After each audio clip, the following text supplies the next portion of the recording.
books, or Amy's book is actually coming out July 1st, and we're very excited to welcome them as well. And if you could please just turn off your cell phones, electronic devices, and get started. Our first reader tonight, Edward Kearns, is an American author, torn between both coasts. After 25 years in Arizona, he grew up in Brooklyn just to go back to hang his hat with his wife and newborn daughter in the desert. He left. And his words have appeared on the pages of Carrier Pigeon, Pearl Magazine, used Gravitrons, By the Overpass, and Having a Whiskey Coke with You, among others. And if you go to his website at Kearns.com, you can find a lot of great examples of his writing. Really advise you to check it out. And he often circles, like we said, the Buzzards Banquet, Brooklyn Reading Series he founded, and he has a forthcoming Phoenix edition. Collections of his work are available at his website at Kearns.com, Amazon, and bookstores near you. Please give a very warm welcome to Ed Kearns.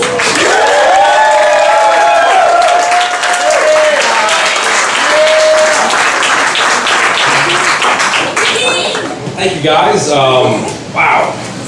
It'll take a minute. You're all so beautiful. It's really beautiful. Thank you, Panita, for inviting me and taking me under your wing curatorially as I've blazed forth with the Buzzards Banquet. And thank you, all the amazing talent that's about to read. I'm honored to be in your company. Thank you guys very much. I'm going to go ahead and read an excerpt from a manuscript I'm kind of polishing up right now, I guess you might say. It's called Right Me Wrong. This is a worn-out, tired whore town. I've seen more than I paid for, waiting for what's only in my dreams to come. My wife says I should write it out, do us injustice, and move on. Only every word's a lie.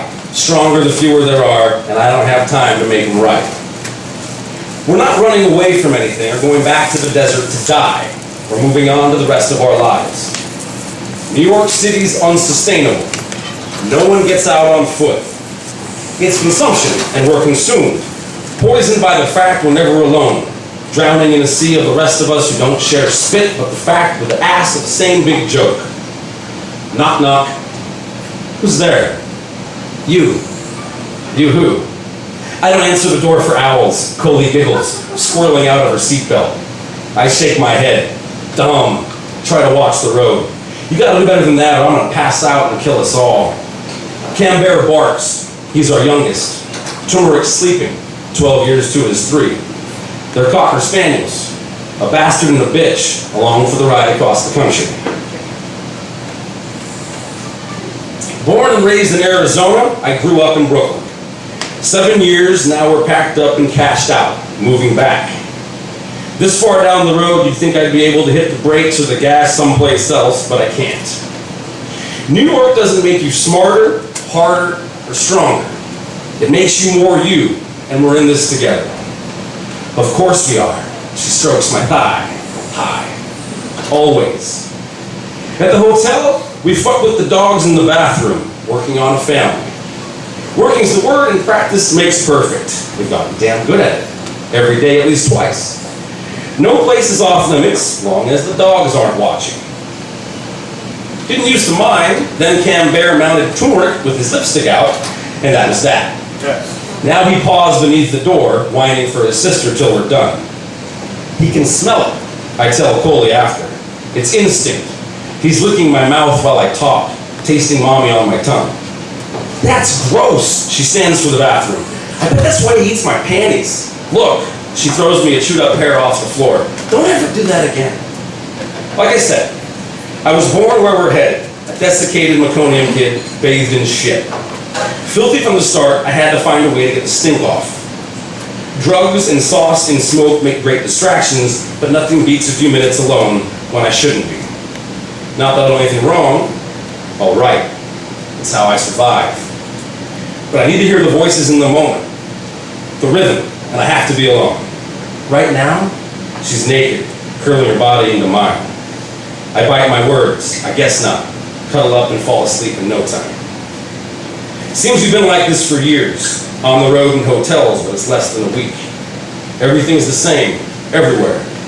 Shampoo, lotion, soap, soft and clean, top to bottom, fresh as free can be.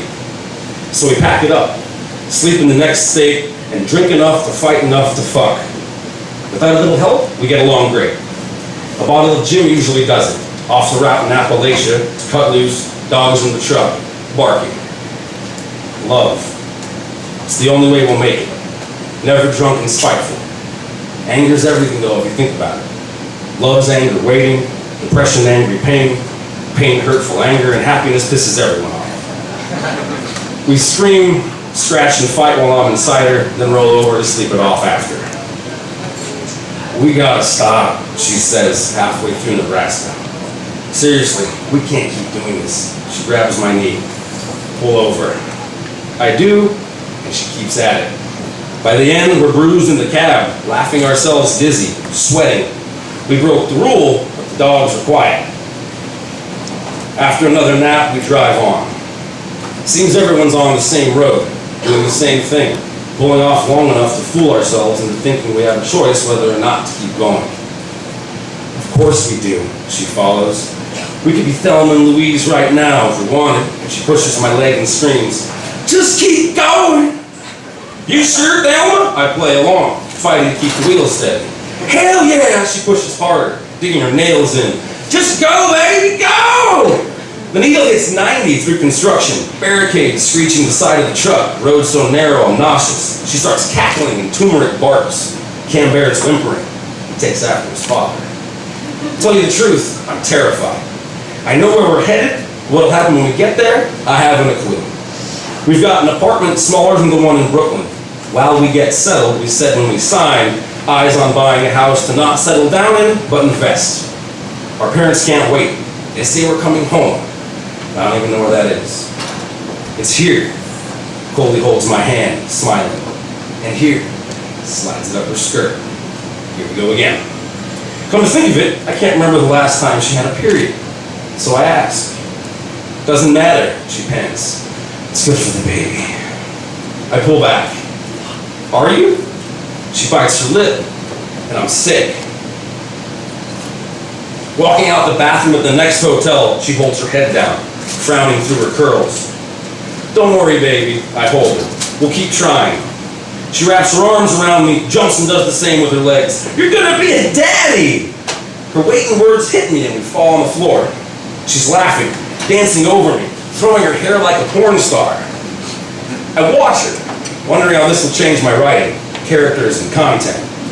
Being a dad, a father. No man's the same with kids.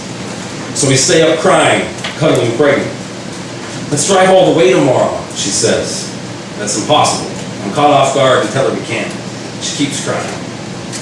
Considering the news, I drink half the whiskey and pour the rest down the drain. "That's enough of that," I slur, turning on the faucet like I mean it. Everything's easier to swallow on the way back, whether you like it or not.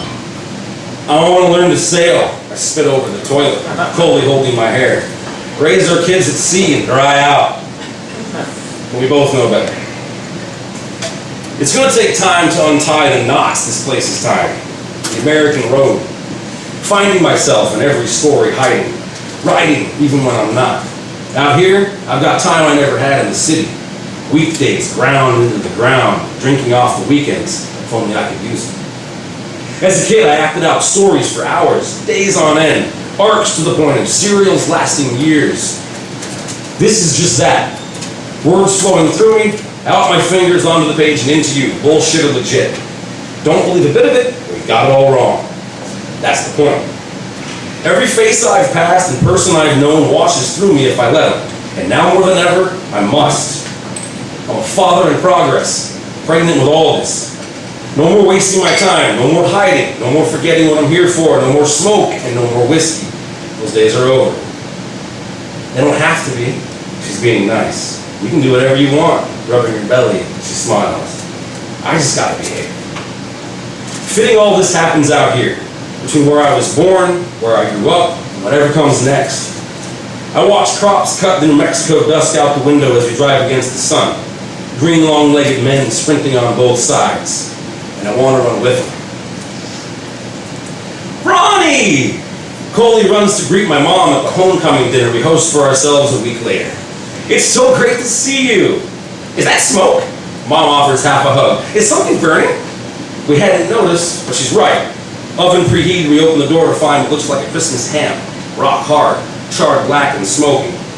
I start, "Must be from the last. Do you have a smoke detector, Ed?" Dad cuts in. "Where's the smoke detector?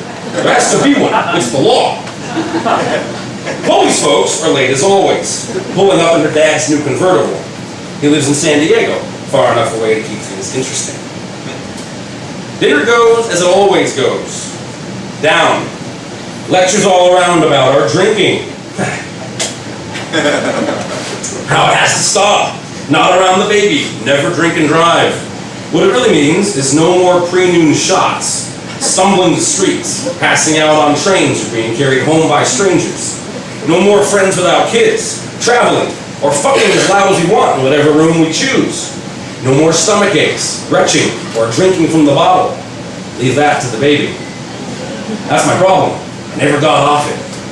Sucked one in secret till I was 9, wet the bed till my first drink at 12. There's always been something. Now this. Words. Lies, and no time to get them all out. Mom and Dad start fighting when he doesn't fill her wine after his. It's inconsiderate, Marcus. That's all. Nothing new. I can't stand it and ask Coley why she didn't grab an extra bottle at the store. Across the table, her folks start bickering about the new car. 3 fighting couples, united by manicotti for the sake of a bun in the oven. Only it's not a bun, but the first of countless fucked up family dinners burning smoke signals for me to write down. "Excuse me." I push my chair out and take a stand. Coley scowls. "Where are you going? We're in the middle of dinner." "To the bathroom." Another lie, as I lock our bedroom door behind me. "That's not the bathroom, silly," she hollers. I know. Pick up my pen and get started. Thank you so much.